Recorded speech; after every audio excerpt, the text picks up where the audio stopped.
अगर आप लोगों ने भी अपने घर पर बैंगन के पौधे लगा रखे हैं, लेकिन आपके बैंगन के पौधे पर फूल तो बहुत आते हैं पर फल नहीं बन पाते हैं, तो दोस्तों आज की इस वीडियो में मैं बताने वाला हूं ऐसी केयर टिप्स और फर्टिलाइजरों के बारे में जिससे आपका भी बैंगन का पौधा फलों और फूलों से भर जाएगा। तो नमस्कार दोस्तों, स्वागत है आप सभी का हमारे होम लाइफ गार्डनिंग चैनल पर।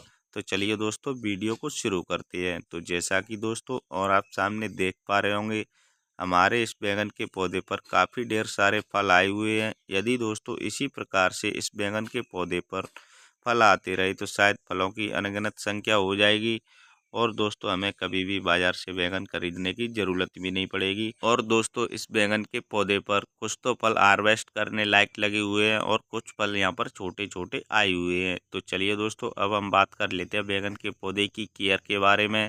बैंगन के पौधे की केयर किस प्रकार से करनी चाहिए जिससे बैंगन का पौधा फलों और फूलों से भरा रहे। तो सबसे पहले दोस्तों आप अपने बैंगन के पौधे की 10 से 15 दिन के बाद गुड़ाई ज़रूर कर देनी चाहिए।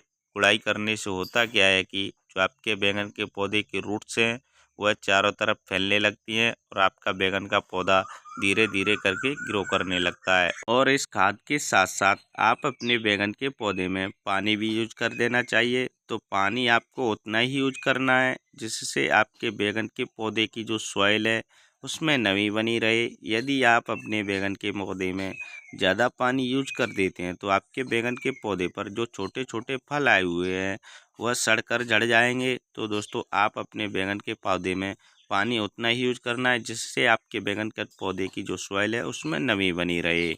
और जैसा कि दोस्तों और आप सामने देख सकते हैं इस बैंगन के पौधे की जो ग्रोथ है वह काफ़ी फास्ट तरीके से चल रही है और इस ग्रोथ के साथ साथ लीव्स यानी पत्तियां निकल रही हैं, उन्हीं के साथ साथ छोटे छोटे फलों का भी निकलना स्टार्ट हो रहा है। तो दोस्तों आप इस वीडियो को बिना स्किप किए पूरा ज़रूर देखना, क्योंकि आज की इस वीडियो में मैं बताने जा रहा हूँ ऐसे फर्टिलाइज़र के बारे में जिससे आपके बैंगन के पौधे पर कोई भी फंगस लगने का चांस नहीं बन पाएगा और आपका बैंगन का पौधा काफ़ी ग्रीन एवं हेल्दी बना रहेगा और आपके बैंगन के पौधे पर कोई भी कीटनाशक नहीं बन पाएगा। तो आपका बैंगन का पौधा हमेशा के लिए फलों और फूलों से भरा रहेगा। तो चलिए दोस्तों अब हम चलते हैं बैंगन के पौधे की रूट्सों की ओर। तो जैसा कि दोस्तों और आप सामने देख पा रहे होंगे अब हम आ चुके हैं बैंगन के पौधे की रूट्सों की ओर। तो जैसा कि दोस्तों और आप सामने देख सकते हैं मैंने यहाँ पर इस बैंगन के पौधे की गुड़ाई करना शुरू कर दिया है। तो गुड़ाई करते समय आपको एक चीज़ का भी विशेष ध्यान रखना है, आप अपने बैंगन के पौधे की ज़्यादा गहरी गुड़ाई बिल्कुल भी नहीं करनी है। यदि आप अपने बैंगन के पौधे की ज़्यादा गहरी गुड़ाई कर देते हैं तो आपके बैंगन के पौधे की जो रूट्स हैं वह कट सकती हैं और आपका बैंगन का पौधा धीरे धीरे करके सूख सकता है। तो दोस्तों मैंने यहाँ पर इस बैंगन के पौधे की गुड़ाई कर करके भी रेडी कर दिया है। तो चलिए दोस्तों अब हम बात कर लेते हैं फर्टिलाइजर के बारे में। बैंगन के पौधे के लिए फर्टिलाइजर किस प्रकार से बनाना है। तो जैसा कि दोस्तों और आप सामने देख पा रहे होंगे मैंने यहाँ पर एक खाली बर्तन लिया हुआ है। इस बर्तन के साथ साथ यह साधारण सी चीज दिखाई देने वाली अपने घरों में यूज होती है जिसे हम नमक बोलते हैं। तो मैंने यहाँ पर इस नमक को 50 ग्राम के लगभग लिया हुआ है। तो चलिए दोस्तों मैं इस नमक को इस खाली बर्तन में डाल करके भी तैयार कर देता हूं। तो जैसा कि आप सामने देख पा रहे होंगे मैंने यहाँ पर इस नमक को इस खाली बर्तन में डाल करके भी तैयार कर दिया है।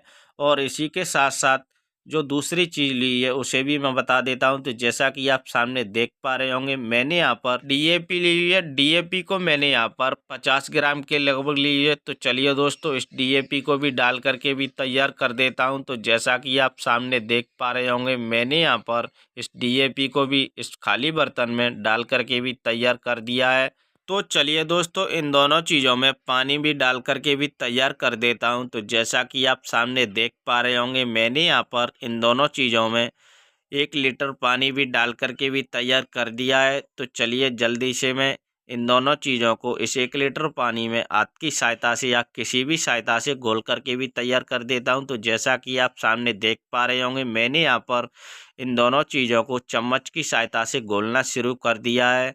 तो जैसा कि दोस्तों और आप सामने देख पा रहे होंगे मैंने यहाँ पर इन दोनों चीज़ों को इस 1 लीटर पानी में 2 मिनट की कड़ी मेहनत के बाद घोल करके भी तैयार कर दिया है। और जो मेरा फर्टिलाइज़र है वह पूरी तरीके से बनकर रेडी हो चुका है। तो चलिए दोस्तों जल्दी से मैं इस फर्टिलाइज़र को इस बैंगन के पौधे की जो गुड़ाई की थी इसमें चारों तरफ डाल करके भी तैयार कर देता हूं। तो जैसा कि आप सामने देख पा रहे होंगे, मैंने यहाँ पर इस फर्टिलाइज़र को इस बैंगन के पौधे में डाल करके भी रेडी कर दिया है। तो दोस्तों, आप इतना काम कर लेते हैं तो आपका भी बैंगन का पौधा सर्दियों के मौसम में फलों और फूलों से भर जाएगा और आपके बैंगन के पौधे पर काफ़ी बड़े-बड़े साइज के फल हो जाएंगे। तो चलिए दोस्तों, फिर मिलते हैं किसी नए टॉपिक के साथ। तब तक के लिए थैंक यू।